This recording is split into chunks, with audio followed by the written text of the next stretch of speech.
Hello everyone, welcome to my YouTube channel Civil at Home. तो दोस्तों घर पर रहिए और मेरे साथ सिविल इंजीनियरिंग का रिवीजन ऐसे ही करते रहिए। तो दोस्तों आज हमारा डे 11 है बिल्डिंग मटेरियल्स के प्रीवियस ईयर क्वेश्चंस का, जो एसएससी जेई के प्रीवियस ईयर पेपर्स में आ चुके हैं। आज उनका डे 11 है दोस्तों, मतलब आज हमारे 110 क्वेश्चंस कंप्लीट हो जाएंगे बिल्डिंग मटेरियल के, जो प्रीवियस ईयर एसएससी जेई में आ चुके हैं विद फुल एक्सप्लेनेशन। तो दोस्तों जल्दी से स्टार्ट करते हैं और जो देखते हैं हमारा आज का पहला क्वेश्चन। दोस्तों आज का पहला क्वेश्चन ये है, the process of mixing, transporting, placing and compacting concrete using ordinary Portland cement should not take more than how much time. तो दोस्तों इस क्वेश्चन में इसने क्या पूछा है, ये आपसे पूछना ये चाह रहा है कि जो हमारा प्रोसेस होता है कंक्रीट की मिक्सिंग का, ट्रांसपोर्टिंग का और प्लेसिंग का, मतलब कंक्रीट को मिक्स करना, फिर उसको ट्रांसपोर्ट करना और उसको प्लेस करना, जब जब हम उस कंक्रीट को बना रहे हैं with the help of ordinary Portland cement, मतलब जब हम उसे ओपीसी से बना रहे हैं, तो इन तीनों प्रोसेस में उसे कितना टाइम लगना चाहिए या फिर कितने टाइम से ज़्यादा टाइम नहीं लगना चाहिए, ये आपसे पूछा है। और ये क्वेश्चन आया था 2018 की मॉर्निंग शिफ्ट में। ठीक है दोस्तों, इसके ऑप्शन देखते हैं क्या क्या है। इसके ऑप्शन है दोस्तों आपके पास ये 30 मिनट, 40 मिनट, 75 मिनट्स या नन ऑफ दीज। तो दोस्तों इसका राइट आंसर है 30 मिनट्स। 30 मिनट से ज़्यादा दोस्तों ये तीनों प्रोसेस नहीं लेने चाहिए, mixing, transporting and placing of concrete.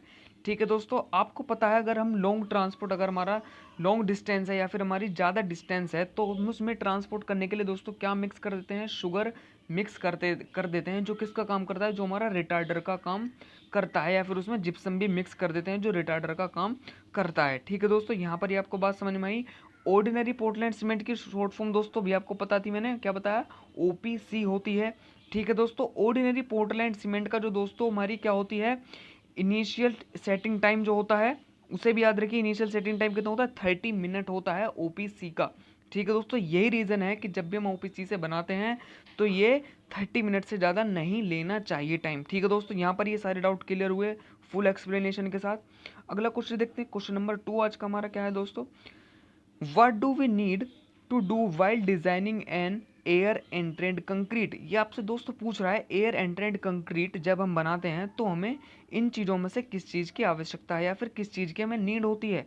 ठीक है दोस्तों, इसके ऑप्शन देख लेते हैं दोस्तों, क्या है, water cement ratio is to be reduced, proportion of aggregate is to be reduced, and allowance of air entrant air is made। दोस्तों इसका मतलब क्या है, ये आपसे क्या पूछना चाह रहा है, इसका दोस्तों राइट आंसर है ऑल ऑप्शन आर करेक्ट।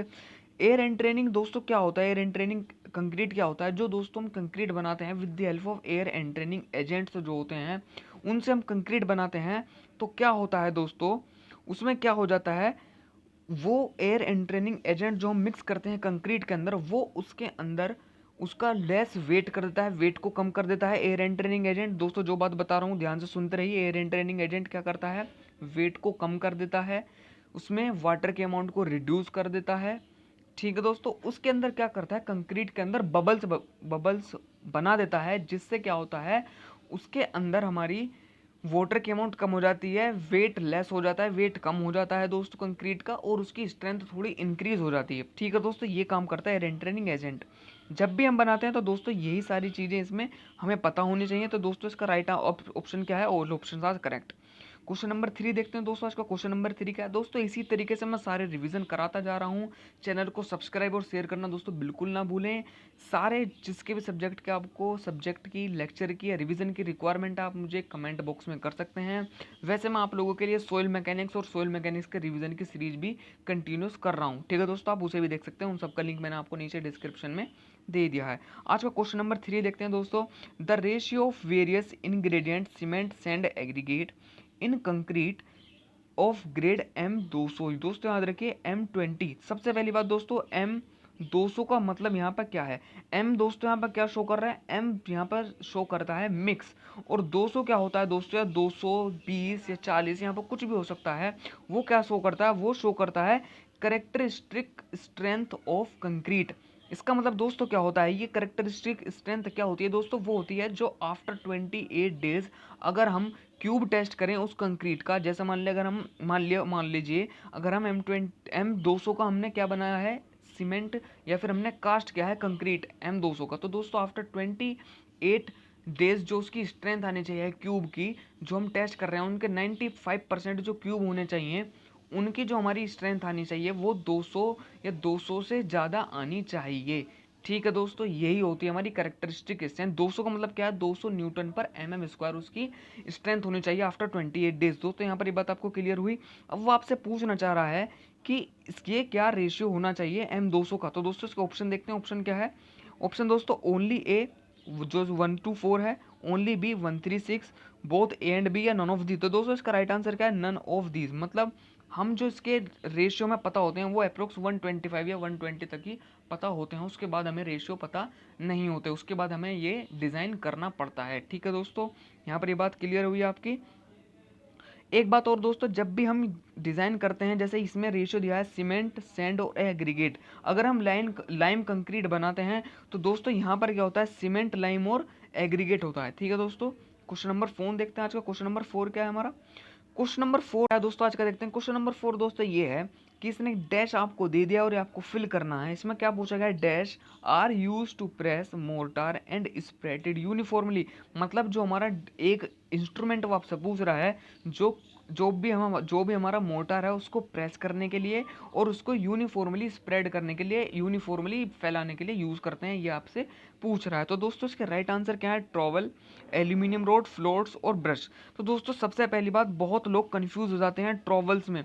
दोस्तों मैं आपको बता देता हूँ ट्रॉवल का काम क्या होता है। ट्रॉवल दोस्तों सिर्फ जो हमारा मोटर होता है उसको सरफेस पर प्लेसिंग करने के लिए यूज़ होता है। दोस्तों फिर से सुन लीजिए, ट्रॉवल सिर्फ इस चीज़ के लिए यूज़ होता है कि हम मोटार लें और उसको सिर्फ उस पर प्लेस करते हैं, इसके लिए हम सिर्फ क्या यूज़ करते हैं, ट्रॉवल का यूज़ करते हैं।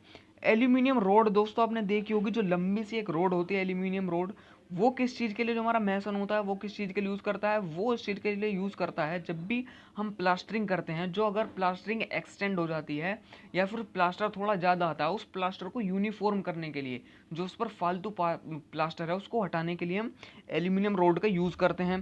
फ्लोट्स का दोस्तों यूज़ होता है यूनिफॉर्मली प्रेस करने के लिए और स्प्रेड करने के लिए हम फ्लोट का यूज़ करते हैं। दोस्तों याद रखिए, फ्लोट का आप गूगल पर इमेज देखेंगे, फ्लोट आपको समझ में आ जाएगा। एक रेक्टेंगुलर फॉर्म में होता है जिसके ऊपर एक इस तरीके से कुछ पकड़ने के लिए लगा होता है, वो ऐसा फ्लोट होता है। और उम्मीद करता हूँ ट्रॉवल आप सभी लोगों ने देखा होगा, करनी क्या होती है जिसे लोग नॉर्मल लैंग्वेज में कहते हैं। ब्रश दोस्तों किसके लिए यूज़ होता है, सरफेस क्लीनिंग के लिए होता है। तो दोस्तों यहाँ पर राइट आंसर क्या है, फ्लोट राइट आंसर है। ठीक है दोस्तों, मोटार को यूनिफॉर्मली स्प्रेड करने के लिए और प्रेस करने के लिए फ्लोट का यूज़ करते हैं। तो दोस्तों क्वेश्चन नंबर 5 देखते हैं आज का जल्दी से, क्या है, dash is use to ensure that the thickness of plastering is uniform. यहाँ पर भी एक इक्विपमेंट पूछा है, जो किस चीज़ के लिए यूज पूछ रहा है, वो थिकनेस उसकी जो हमारी इंश्योर करिए कि हमें इससे ज़्यादा थिकनेस नहीं देनी प्लास्टरिंग की, उसको इंश्योर करने के लिए कौन सा इक्विपमेंट यूज़ होता है।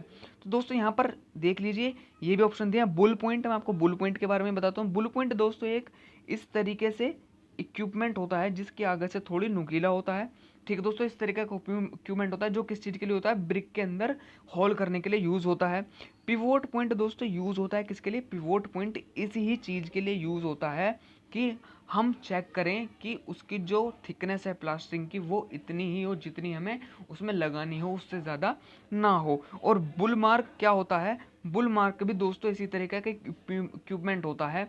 ठीक है दोस्तों, बेंच मार्क आप सभी को पता होगा, एक रेफरेंस पॉइंट होता है या रेफरेंस मार्क होता है।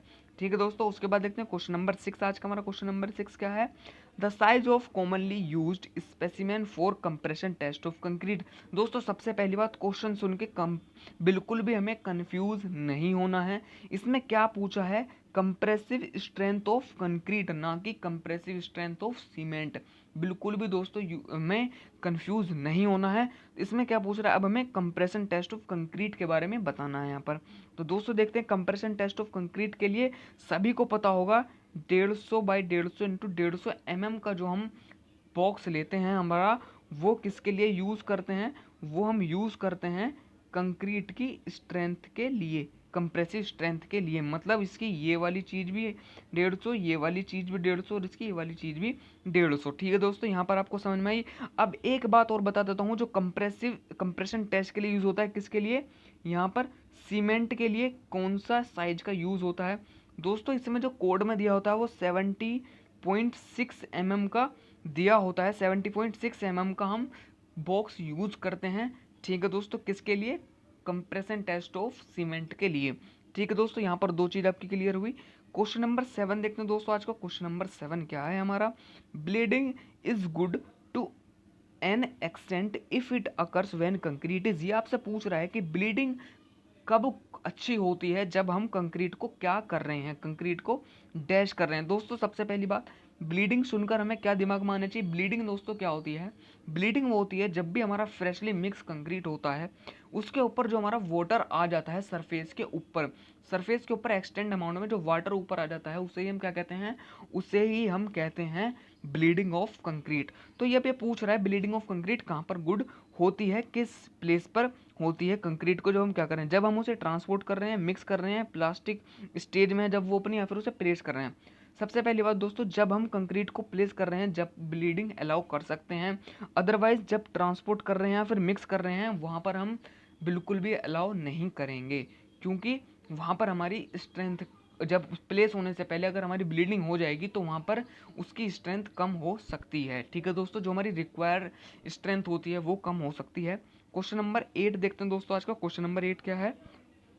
How does the strength of concrete differ with the age of concrete. दोस्तों आपसे पूछ रहा है स्ट्रेंथ ऑफ कंक्रीट का एज पर क्या फर्क होता है, यही आपसे इसमें पूछा गया है। तो आज का दोस्तों इसके ऑप्शन देखते हैं। क्वेश्चन नंबर क्या है?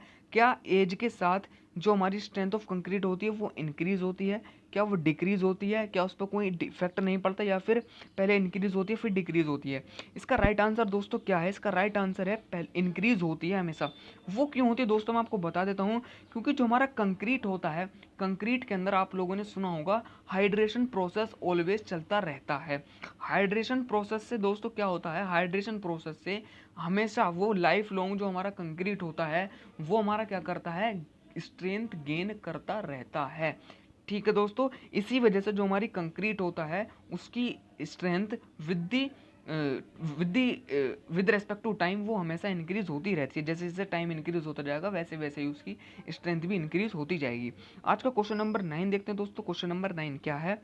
Steam curing of concrete is adopted for. इसमें पूछा गया दोस्तों स्टीम क्यूरिंग किसके लिए यूज करते हैं, कौन सी स्ट्रक्चर के लिए यूज करते हैं? ठीक है दोस्तों, यहाँ पर देखते हैं इसका ऑप्शन, प्रीकास्ट, कॉलम, बीम और वॉल्स। सबसे पहली बात दोस्तों इसका राइट आंसर क्या है? प्रीकास्ट स्ट्रक्चर के लिए हम यूज करते हैं कौन सी दोस्तों? Steam curing. और दोस्तों कॉलम वगैरह बीम के लिए नॉर्मली आप सभी लोगों ने देखा जूट क्यूरिंग होती है, जहाँ पर एक जूट होती है, जूट के ऊपर पानी डालकर हम उसको पाइप से किसी भी हेल्प से पानी भर से डालते रहते हैं और उनको भिगोते रहते हैं, उनको वेट करते रहते हैं जूट को, जिससे उनकी क्यूरिंग होती रहती है। नॉर्मल लाइफ में तो यही होता है। और प्री कास्ट के लिए दोस्तों याद रखिए हमेशा स्टीम क्यूरिंग का हम यूज़ करते हैं प्री कास्ट के लिए। ठीक है दोस्तों, आज का आखिरी और क्वेश्चन नंबर 10 देखते हैं दोस्तों। क्वेश्चन नंबर 10 है दोस्तों हमारा क्या है?